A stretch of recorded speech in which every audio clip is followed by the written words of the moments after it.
सन 1922 में शरद पूर्णिमा की शुभ रात्रि में भारत के उत्तर प्रदेश प्रांत में एक अलौकिक महापुरुष का प्राकट्य हुआ।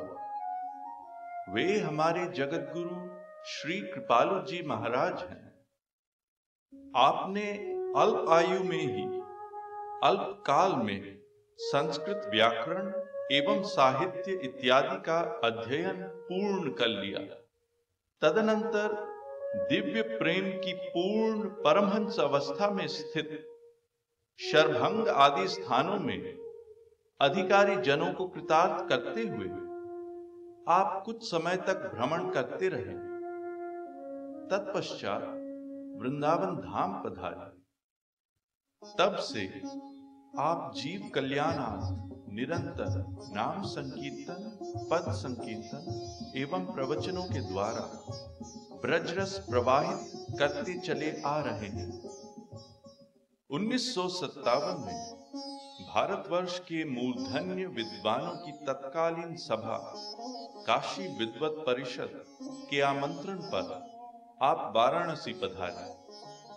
वहां महान विद्वानों को भी अचंभित करने वाला समस्त शास्त्रों, वेदों व पुराणों के सैकड़ों प्रमाणों से युक्त अलंकृत संस्कृत भाषा में धारा प्रवाह, सर्वदर्शन, समन्वयात्मक भक्ति प्राधान्य सार गर्भित प्रवचनों को सुनकर विद्वत सभा ने आपसे इस युग के जगत गुरु पद स्वीकार करने की अभिलाषा प्रकट की एवं पद्य प्रश्नोपहार द्वारा आपको जगत गुरुतम पद से विभूषित किया।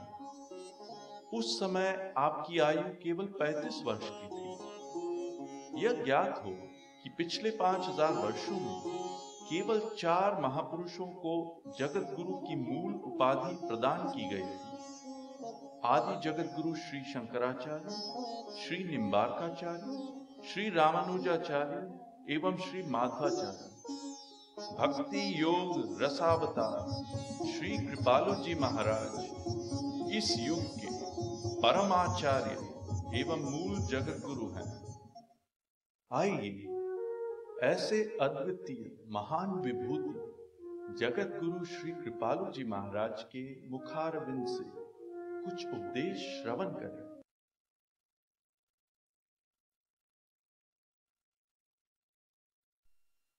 विश्व का प्रत्येक जीव आनंद चाहता है,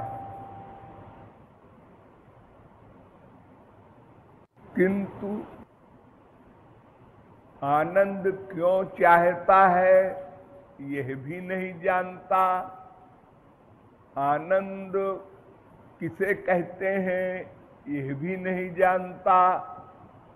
आनंद कहाँ है यह भी नहीं जानता। आनंद कैसे प्राप्त होगा यह भी नहीं जानता।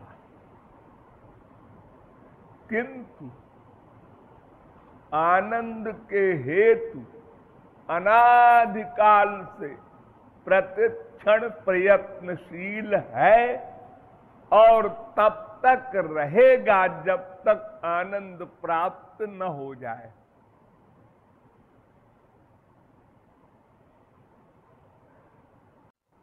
आनंद क्या है पहले ये समझिए। आनंद भगवान का पर्यायवाची शब्द है। चाहे आनंद कहो, चाहे भगवान कहो, खुदा कहो, गॉड कहो, सबका एक अर्थ है। आनंदो ब्रह्मेति विजानात वेद कह रहा है।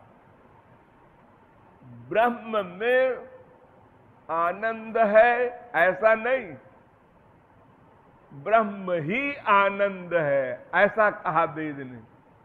रसो वै सः ऐसा कहा वेद ने। सवै रसानाम रसतमः ऐसा कहा वेद ने। यानी आनंद और भगवान पर्यायवाची शब्द है। तो इसका अभिप्राय क्या हुआ? हम उस भगवान के अंश हैं।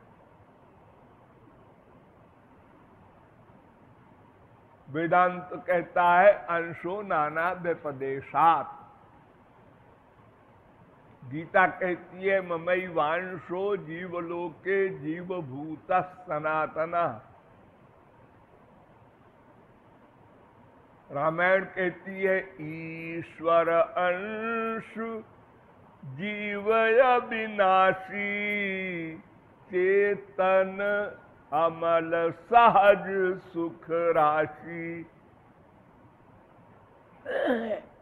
तो हम आनंद रूपी ब्रह्म के अंश हैं, इसलिए बिना किसी के सिखाए पढ़ाए नेचुरल आनंद चाहते हैं। जब बच्चा पैदा होता है तो नारा लगाता है हमको आनंद चाहिए।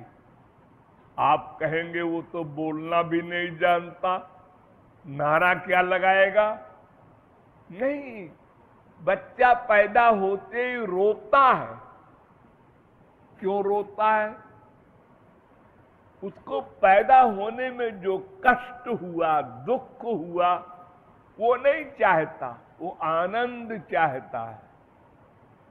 इसलिए रो कर कष्ट को समाप्त करता है और आनंद की डिमांड करता है।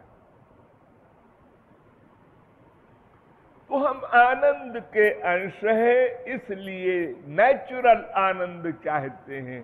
प्रत्येक अंश अपने अंशी को स्वाभाविक रूप से चाहता है और उसी को प्राप्त करके परिपूर्ण होता है। नेचर का नियम है। तो आनंद भगवान का नाम है और हम उसके अंश हैं, इसलिए आनंद चाहते हैं। तो क्या संसार में आनंद नहीं है? माना कि हम आनंद ही चाहते हैं, दुख चाह ही नहीं सकते। अगर प्रयत्न करें कि हम दुख चाह लें तो भी असंभव है। वो कुत्ता, बिल्ली, गधा कोई हो, नास्तिक हो, आस्तिक हो, भिखारी हो, अरब खरब पति हो, कोई हो पर्सनैलिटी, सब नेचुरल आनंद चाहते हैं। उसी को हैप्पीनेस कह दो, शांति कह दो, पीस कह दो, मजा कह दो, चैन कह दो, किसी भाषा में बोलो। तो संसार में आनंद है या नहीं है, ये निश्चय कैसे हो?